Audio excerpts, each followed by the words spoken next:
Welcome to the Allegrativity Powercast with Allegra Sinclair.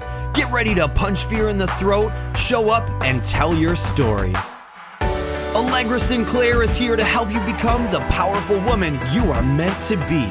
It's finally time to get unstuck and reveal how fabulous you are. And it's time for your host, Allegra Sinclair. Hey, this is Allegra. Welcome back to part 2 of my conversation with Kim Doyal.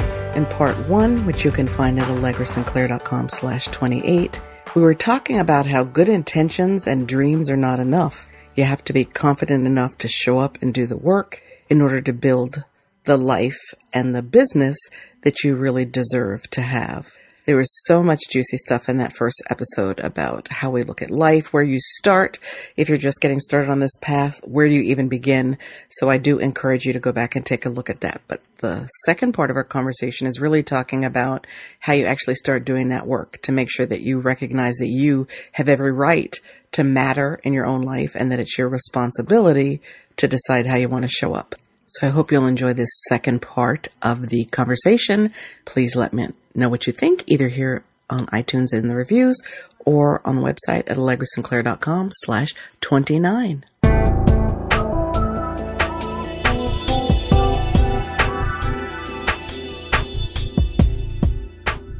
So there was just so much good, juicy stuff in there. So one thing I think is, so I'm having a conversation with somebody who I'm really encouraging. I tell her all the time. And it's like it's not really a hashtag, right? But every time I'm writing her an email, I write the email and I'm like, okay, talk to you soon. And then I'm like, hashtag write the damn book. I'm like, because her story, I absolutely believe, like my corpuscles know that her story will save someone's life. But part of her, so it's not easy to write a book, right? It takes time. It's like, well, I've never birthed a baby, but it's like being pregnant, I imagine, because you agonize over it. You try to do the right thing for it. It takes time and, you worry about it and all that stuff. And then it's painful, right, to actually give birth to it. But I think part of her hesitation in monetizing something that feels personal to her is that it feels like a personal thing, like her personal thing, not like art even, but it just feels like something that should not be for sale. And I understand that. But here's the other part of that for me. If you allowing people to purchase some art that you have created enables you to pay for the other things in your life that matter and have the space to create more good stuff, I don't see how there can be a problem with that. Now, if you're creating crap or you're pretending to tell your story, but it's someone else's story or anything like duplicitous or slimy or inauthentic, yeah, why should anybody pay you for junk? But if what you have produced is good and worthy and valuable, there is nothing wrong with people showing you love for that, right? I buy books all the time. And I don't feel like the author then owes me the rest of their life or like personal. J.D. Robb is never going to give me her phone number. So I can call her and talk to her about why Rourke is so flippin' hot in that On Death series. I'm still not mad when she releases a new book. I go and buy it, right? And I feel happy. I'm happy to do that because she created something fabulous and I get to have a piece of it. So I'm not sure if the hesitation to be able to make a living off of stuff is rooted in well, I don't know if other people would see value in that because to us it's so easy when you're talking about services, or if it's that men derive their self-esteem from their work and women have traditionally derived their self-esteem from relationships. So I don't know what that is rooted in, but I absolutely see and hear the whole, well, I couldn't sell that. And I'm like, why not? I'd buy it, right? So I think it's baby steps and a little bit of confidence building, because I don't think Oprah is at all apologetic about charging people to attend those conferences that she's running around. Well, I think it's probably over now. Yeah. But that tour that she Live had Your recently, Best Life. Mm-hmm. Yeah. She's not apologizing for, putting on those shows. And there is commerce attached to that. Because like you said, with your scrapbooking store, there's overhead, right? So I volunteer a lot at UNC TV because I think it's a blast. I'm such an introvert. People are like, you? Because I'm passionate about the issue and I love watching it. And I know it costs money to run that TV station. And I love watching some of the programs. So if me going in, every 3 months or so and spending 5 nights there laughing and playing, eating free food, meeting great people who become friends of mine in order to take pledges so that they can continue to provide TV, I'm not mad about that. So I think taking the kind of cloak off the whole magical thing about how money is made is helpful in our space. And I know when I was coming up, women didn't have those conversations. They didn't. And I've done a lot of work in my life about money, and I know I'm still doing the work. And here's a great story, because so much of it comes down to, if you're stuck in that space of, I don't know what to charge, or people won't pay, whatever, then first of all, and again, I feel like I'm getting a little woo-woo, but if you're not willing to pay for something to get you to the next level, that's who you're going to attract into your life, are the people who don't want to pay either. So let's just make that really clear. It's kind of like the people who want to build their website for free that they want to drive people to give them a ton of money. Right. But they wouldn't even spend any money on their website. It's just, and again, like, I couldn't have opened a scrapbook store without money to invest. So why people think the internet's supposed to be free, whatever, keep at it, go make your AdSense articles, do what you got to do. But the point, I listened to this great story. So my mentors, really, the dollars that they charge for a lot of the stuff they do, so many people would look at it and be like, oh my God. However, is the value there? It is. So one of them told this story on a call they did, and I'll summarize it. But he was talking to a woman who was a therapist, and the space she was in was really, no one's good. People in my industry only charge $80 an hour, which I don't know where she lives, because that certainly isn't the rate in California, I don't think. But they only charge you're a scam. This is slimy, all this stuff. No one's going to pay me $5,000 to save a marriage. Right? So of course the immediate thing in my head was, what does a divorce cost? But let's put that aside for a second. Right. And so Tony, cause he's great at sales, and it takes practice to do this. Like, I know for myself, I have no problem creating content and videos and podcasts and all that stuff. So in order to take myself to the next level in my business, it's like, what is the value I'm providing, and how do I get that ROI for somebody? So you have to learn how to have those conversations. You have to learn how to be that person that stands. My mentor, another one, it's my therapist that I found when I lost my husband, and just has become like my all-encompassing life mentor too. She always has me do a stretch. Like, okay, well, why were you picking that price? And it's like, well, because it's easy. I know people pay it. She goes, why would you do easy?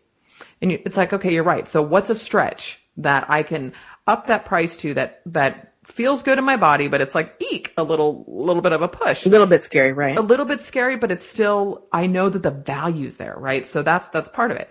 Anyways, back to the therapist story. So she, is telling him he's a charlatan and all this stuff. And he said, I hear your feedback and I appreciate it. Can I just ask you a few questions?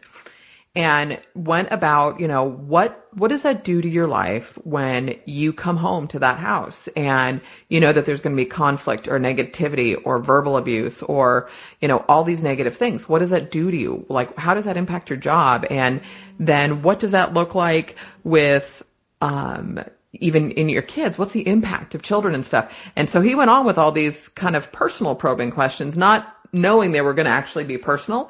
And she burst into tears because that was her life for 5 years, not knowing it. And he's like, oh God, first she's yelling at me and calling me names, and now I've got her in tears. There's nothing that makes a man feel more powerless than a woman crying. Well, and he's such a good guy, right? And he's like, uh-oh. But her point was, and she said, I lived that for 5 years and that was my life. She said, oh my gosh, she said, I should be charging $25,000 for what I'm doing. So when you step back and if you say, look, if a $5,000 investment can save you a $50,000 divorce, because he positioned it, he said, all right, if you have a $2 million net worth, what's that going to cost you at the end of the marriage? She said $1 million. Okay, so really $5,000? I mean, assuming that was your net worth. But truly, I have watched people that I know and love go through divorce. It is not cheap, even when you try to do it on the cheap. Even if you say to yourself, okay, we're not going to get lawyers, it's still going to cost you money.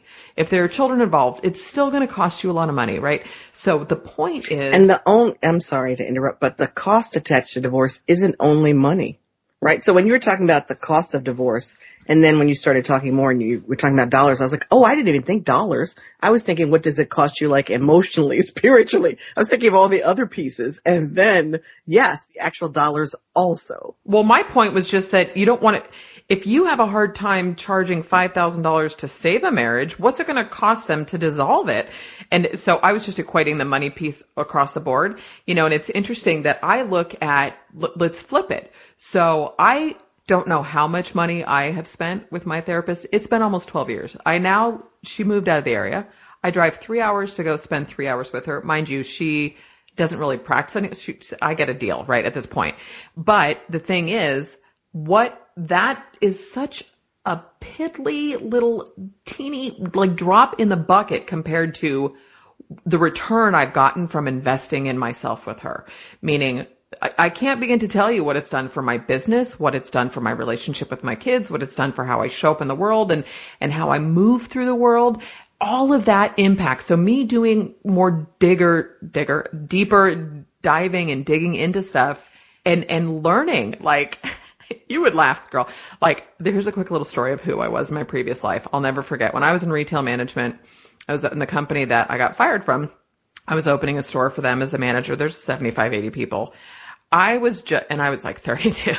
I literally got up on an electrician's lift and I was like, you're all replaceable, right? Like, wow. It was like, and I think about that, I'm all, oh my God. Did you giggle when you said it? No, I was so angry because I was just so ridiculously driven to be the star, right? And the thing is, when you tap into the real connections and what really matters, and me learning, because there is a part of me that can still be that 32-year-old, you screw me once, we're done, and so I can call on her when I need to, but for the most part, that's just not, I made a choice. Like, I don't want to be that person. Great. I can verbally defend myself. Nobody's gonna, I can be intimidating. All those things were I wore them like a badge of honor. And that's the beauty with women in getting older. If you make a conscious choice to shift those things, I love being able to keep my mouth shut. If I know that what's going to come out of my mouth is not going to serve anybody. And I caught myself. It's funny because the story I was talking about, the client with the dated website kind of thing, I was in this pissing match with the VA, their assistant, over stuff, people who, well, you did that, not knowing technology. Anyways, I find myself going back and forth, and then it caught me in an email where I'm like, they owe you $300. You have to stop this dialogue. It's costing you so much more. Just end it. End it. And I did. I ended everything. I'm like, I'm not doing this anymore. And I didn't even send them an email. I don't owe them that. And that's also, like, we get to choose, right? Who we work with, who we talk to. It's Sunday, girl. We're recording. This is gold to me, right? Yes. This is happy time for both of us because we've made a conscious choice with what we want to do with our lives. And so all of those things, that was such a light bulb moment for me when I was taught, and again, by my mentor, but like, you get to choose, right? I don't have to answer your email. I don't have to answer the phone. And all those sound, I'm not meaning the negative of the choice piece, but for me, who felt like I had to do everything, the people pleaser, wanted to be the good kid, all that stuff. And it was like, you can say no and it doesn't have to be hurtful. You can choose not to do that and say, like talking to somebody, the one with inheriting a website. And I said, she's like, oh, I thought we could start with like 5 hours. I said, I totally understand where you're coming from. I said, that's just not what we do anymore. And I would happily refer you. If you're looking for somebody that you can trust to take care of 5 hours of work, I'd be more than happy to refer you. For me at this point, that's just not how I do things anymore. And it was a lovely conversation. And, saying, if you want to go that route and you're not sure how to have that conversation, I'm happy to give you a couple more tips, whatever, who knows. But to make those choices, and they don't have to be this pissed off, like, I don't expect people to read my mind anymore. That's my responsibility, right? I'm not going to assume you should have known. Well, you should just know. It's like, no. And trust me, it's taken a long time for me to get there too. Holy rants today. I'm sorry. No, it's not right. I'm laughing because of the Kimism. Because a minute ago you were like, just know. I can't remember when, but recently I was like, I think I might have mentioned that you said it in the blog post, but I was like, yeah, no is a complete sentence, right? Yeah, when we're talking about boundaries. That was my therapist right? too. Yeah. I love that. No is a complete, I use that a lot. See, it's not just Allegra-isms. There are Kim-isms as well. Kim-isms are usually hard to follow, but it's all good. Oh, no, they're good. Okay. So I think as I kind of close in my mind the whole, like, what is it about money? I think of it this way, and I can't remember who said this to me recently, but somebody sowed this seed in my life, that if I've been providing great value for free for a year, and then I tell people, hey, I have this great tool here to help you in the next year, and it costs $7. And if I tell them about that tool, and they've seen that I offer up good stuff for a year now, and I tell them about a tool that costs $7, it doesn't even matter. It could cost $700. But if I tell them, hey, I have this other great tool that costs X, and then you don't want to be on my list anymore because you were mad because you thought I was going to try to make you buy something, then I'm okay with that because you were never going to buy anyway. And it's kind of like when I first started being like more Allegrified on my site, and I was like, oh, well, suppose I turn people off. I'm okay with that because I want to talk to the people who want to be there. I don't want hostages, right, in my universe. If you're in my universe, then you're in my universe because you know who I am and you like it and you want more of it. So I'm okay with that. I'm always can't remember the phrase I usually use, where I'm inviting people to opt out of my universe, right? Because I don't want you to spend a year with me and then figure out that we weren't a good match in any relationship, right? And podcasting and blogging, etc., that is a relationship. So I don't want anybody to fake stuff in the beginning of the relationship and then get, into it further and be like, oh man, I didn't know what I was working with. Well, right. And the reality is, we're not all going to resonate with my audience is not going to, there are some people that are probably not going to be interested in how to set up a funnel with a tool, right? And that's fine, but that doesn't mean that what I send you next week won't be of something you're interested in. So this idea that you have to like everything, it's okay to disagree. Doesn't mean you have to be a jerk about it, but it is okay, right, to do that. And so it's like in our personal life. I mean, my family, I adore them, right? I love my kids, but I'm not going to agree with them on everything, and I don't want them to agree with me on everything. And I have to quote Erica Napolitano because I loved this quote that she had, and it's, love me, hate me, but don't be indifferent, right? And so be willing to decide who you want to follow. That is a whole other movie. That is good right there. She's whip smart. She's about an ex who reaches out periodically, and she's like, well, does that make you mad? I was like, I'm completely indifferent. She's like, ooh, that's worse. I was like, it doesn't affect me one way or the other. It doesn't make me happy. It doesn't make me sad. It's irrelevant. She's like, wow, that's the worst thing. I was like, yeah, isn't it?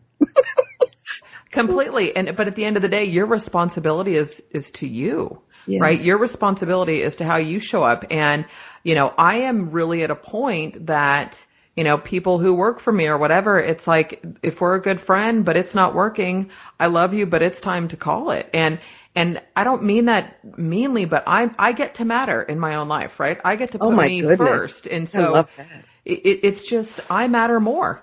And that, again, it doesn't mean it has to be nasty or a big to-do or drama. And trust me, it has taken me a lot. And it's not ego-driven. No. But it's just, I've worked really hard to build what I've built. I matter. And I don't mean it like I'm not going to let anybody get in the way of that, but I'm committed to what I'm creating. The Southern Belle in me, I don't see myself saying I matter more. I'm just filtering it through the Allegra filter, and I'm like, yeah, but I matter too, or I matter also. I love that because I think also women tend to lose themselves in relationships, right? And forget that we matter and that we have a voice and that it makes a difference, right? Oh, absolutely. And it's your voice that makes you you. So I'm all about the story. I'm all about facilitating the story because I think being lectured at or the perfect people kind of like spilling their pearls off the table to tell the rest of us how to be perfect doesn't work. Because we don't believe you're perfect anymore. Hello, in this day and age, our perfect people fall off their pedestals all day, every day. So an authentic conversation where I'm telling a story that might help someone, yeah, I'll do that every day. Well, and it makes you relatable, right? It makes people say, oh, okay, I can approach you or I can ask you a question or whatever. And it's that old school marketing where I get so, it's surreal to me almost that people still show up that way. Meaning, oh, I just had lunch at the yacht club with my, high-end mastermind. I did this and we did this and look at my children and I volunteering here. Everything is like a Pottery Barn catalog. And it's like, you have got to be kidding me. I don't care that you have all this money. Let me know that you might be able to arrive at your problems in style, but if you don't have problems, there's no connection. And I'm not saying I want people, downtrodden and struggling and stuff, but we all have those days. It's kind of like I'm trying to think what they call it, but there's that whole thing where, you're finding a lot of people telling that story now. They wish they were living the lives that people on Facebook pretend to have. Right? So there's that when you're talking about that authenticity. I'm not mad at you if you were at a yacht club. I'm not mad at you I'm not mad, whatever. But if the picture you paint, I can't see myself in, then all you're letting me know is that I'm not your audience. Because if I can't see myself or someone I love or care about in your story, I'm not mad at you for telling it, but I just know that wasn't for me. Okay, and let's flip that too really quick, because the other thing that I see women doing and myself is celebrating the successes, right? That there's nothing wrong with publicly celebrating. If I'm willing to share with you a storm that shows up once in a while, then I also need to be willing to share with you the grace and the blessings and the rewards that show up from all these efforts, And it's like one of my mentors in this mastermind just had his Tesla delivered. And I don't know what a Tesla is. For real? Yeah. Okay. So Tesla is it's a clean car. Go look it up. But Tesla. I was like, is that some kind of hot computer? No, Nikola Tesla was around at the time, of Edison, but he was an amazing inventor. Elon Musk built it. Long story, but Tesla. But did you see how confident I am? I don't even care. I was like, I don't know what a Tesla is. Boom, right? And that's all good.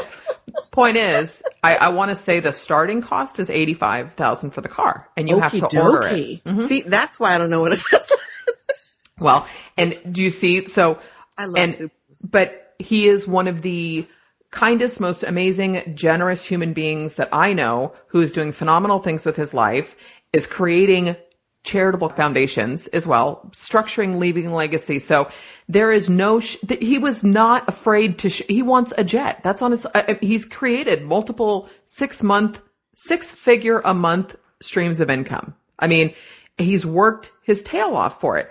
And he's not apologizing for that. He's not apologizing for it. You rarely see women when women share, look at my new high-end car, there's like, oh, but yet, congratulations, brother, is what happens with men. And it's just, I don't know what that looks like. I just want there to be a conversation to start around this, that it's okay to celebrate things. It's okay. I do a point of that when I do masterminds, and the last one I went to, I'm going at the end of February, but I went in October and we were up in a hot air balloon. And so I took a picture I did a little selfie, and it was view from the office, because that was my life that day. And I was there because of my business that I've worked really hard, that I show up to every single day. And see, that's just it. Like when you were talking about people who are still trying to figure out what they want to do and what do you want to be when you grow up and what does that look like? It's going to be an evolution. But I'll tell you what, if you do not show up every day and do the work, it's never going to happen. And so there are times when I get in that funky space and I'm like, Kim, just go do the tasks. Just do the work, right? And so that's not the day where I'm going to go write a post maybe, but I might do something technical, or maybe I will just go do a newsletter, or I'll go set up a funnel, or I just, I check in with client stuff, whatever that is, but I show up. And that's the whole thing. And have you read The War of Art by Stephen Pressfield? No. Brilliant book. Literally there's, I don't know how many chapters are in it, but they're not even 2 pages. I'm already adding that to the speaker notes to the show notes for this. Well, yeah, because his whole thing, he wrote The Legend of Bagger Vance. Oh, that I know. Yeah, but it took him 20 years of writing to get published. And at this point, he's been on Super Soul Sunday with Oprah, great interview. But he says every day, I show up at 10 o'clock and I write until 3. I don't judge it. I don't edit it. I show up and I write.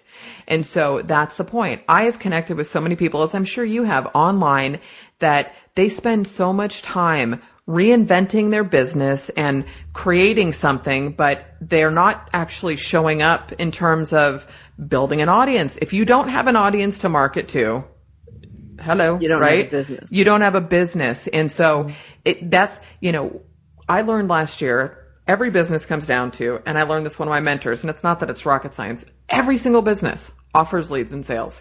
What are you doing every day to drive the traffic? What are you doing every day to connect, to engage? And for me, it's like, how am I showing up today? How am I showing up today? And I made a conscious choice to show up more on social media and to show up more here or to talk more about certain things. And it's never perfect. It's a balancing act. But if you don't show up and do the work, you are never going to launch anything. And there is a magic to imperfect action over no action. That's good. I'll take imperfect action. Yeah, I was like, these are so many tweetables. It's just not even funny. Imperfect action over inaction. That's magical. Right? It's almost like you're reading off my little, well, I know you're not because you can't see me and I'm scribbling as we're talking. But, so I'm mindful of two things. A, you are so coming back. We have to talk more. But I am trying to be respectful of your time, even though it's Sunday, we get to choose. But I was sitting here thinking, okay, so I'm trying to kind of put a bow on like all this fabulous deliciousness. And here's my question. And you can think about it for a moment because it's a twister. So suppose I'm listening to this podcast and I want to live bigger and I want to show up more, but I don't know where to start. So that person catches you on Skype tomorrow. And they say, yep, I feel like there's something in me that needs to come out. I can't not tell this story, but I don't even know where to begin. What do you tell them? I don't have to even pause for this. So the first thing that I would tell that person is what does your ideal, and this was, I think, a Frank Kern exercise, but what does your ideal everyday day look like? And there is so much power in putting pen to paper or putting those intentions out there. What do you want your life to look like? And then you back into it, right? So it's kind of like, if let's say on the car analogy, you want to buy a new car. Well, that's the end result. So what do you do next? You start digging and you start looking and you start testing and you start going to dealers and all those kinds of things happen. So the same thing applies here. And it's funny because this is almost like, and I don't know if this is a female thing or cultural or what, but it's like blocking out. I work for myself, right? My time is mine. So one of the things that I'm committed to doing this year is taking a 4-hour block of time every week to invest in learning new stuff where I've bought courses or trainings and take the time to go through that and really work through it instead of just bits and pieces or getting excited when and I don't mean shiny object, but it's like, what am I focusing on right now? So say it's lead generation. Go take the time to do that. So the person who wants to get started is you have to back into it. What do you want your life to look like? And don't be afraid to own it. I want a big life. I'm going to hit 6 figures a month this year. I know it. I think it's going to happen in the first 5-6 months probably because I have taken the time to do the work. And I look at what do I want this to look at? Have I taken huge risks? All the time. It's scary. I kind of live with this constant eek like feeling in my gut. I really do because I'm always willing which tells me I'm stepping up, right? I'm stepping into something new. I know I'm on the right path, but you have to be willing to own what you want. And so for me, it is the travel, the connections, those making an impact, making a difference and the quality of my life. Like sometimes it hit me. I think it was probably like 2 weeks ago. I'm driving and I'm like, I have as many weeks of vacation as I want. Like, this is kind of cool. Like, just thinking about that, like, not having to ask for time off, not having to do, and so, being able to define, because a lot of people will tell you, I just want to be happy or I want freedom. What does that look like? Define it. You know what? I want to go to Costco and not concern myself if I want to drop $500 at Costco. I mean, whatever it is. But it's that if it means I don't want to worry about money, what does that look like? And so really taking the time to plan that out. And what does it look like? And here's the other thing. I think too many entrepreneurs or people who are maybe starting a business or going online, they paint the picture. And I did this for a long time of thinking, well, you're going to work hard, and then you can stop doing the things you don't like doing. True. But you better be paying somebody to do those things, right?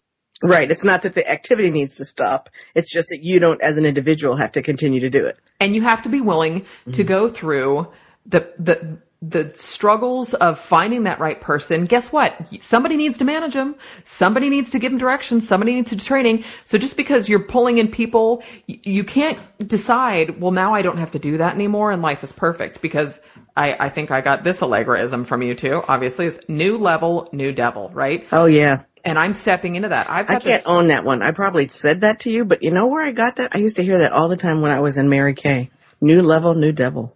And that's a reality, right? That's a book I'm going to write one day. All the cool stuff I learned from those little pink bottles. And you should. But so that person who, the dreaming is important. It really, really is. The planning and the dreaming and all of that. But each time you scale up, learning how to, there was a time in my life where I couldn't get out, it's $500 a month. And now it's like, it's $2,000, and there is nothing in my head that I would have thought. I remember like being afraid to charge $75 an hour. And now it's like, and I don't mean it dismissively, but I know the value. And if I can help somebody see the ROI on their investment, and, it's kind of like, look at advertising. I wish to God somebody had introduced me to paid traffic years ago, because how many times will you spend $1 to make $2 all day long? Right? And it's a process. So that person who is getting started, be willing to put down exactly what you want, define it, take the time to do that, and then you have to show up and do the work. And know this, that it's kind of like, I think the best analogy is that of a pilot, right? They know the destination, but based on weather and all these other external factors, they have to tweak and adjust their route the entire time they're going. So your business is going to evolve. Things are going to change. You're going to think 1 second, I want to do this, and then sure, something else shows up the next day. That's part of my process. It's not going to work for everybody, but as long as you keep taking action, and it's just, Lao Tzu, the journey of 1,000 miles begins with a single step. Get clear on what you want, back into it, and then show up and do the work. That is the chocolate chips. You're totally going to make me want to go get cookies. I'm so going to get cookies. That is the chocolate chips in my cookie. I cannot begin to thank you enough for for pouring into me and pouring into my audience today. And I wouldn't even pretend to try to pay you back, because there is just no way. I just thank you so much for being here. I hope that I haven't frightened you off and that you will come back. If people want to find out more about you, where would you like them to find that? TheWPChick.com. W is in word, P is in press, chick.com. Right? Yes. It will be in the show notes as well. And it is the WordPress Chick. There is a WP Chick out there. But now I am the WordPress Chick. And Facebook too. I'm on Facebook pretty often. I mean, I'm everywhere socially, but I spend more time there. We'll start at the WPChick.com. Excellent. Thank you so much. You are very welcome. It was my pleasure. Thank you so much for having me. I had a ball. I always love talking to you, but, yeah, there's something here that we can take to the next level, I think, and I don't know what it is, but thank you. It was awesome. Now you've been given permission to be more powerful and influence more people. If you've enjoyed this episode, please head over to AllegraSinclair.com/iTunes and leave a review. It will help Allegra get the message out to more women that they can punch fear in the throat, show up, and tell their stories. We'll see you next time on the Allegrativity Powercast with Allegra Sinclair.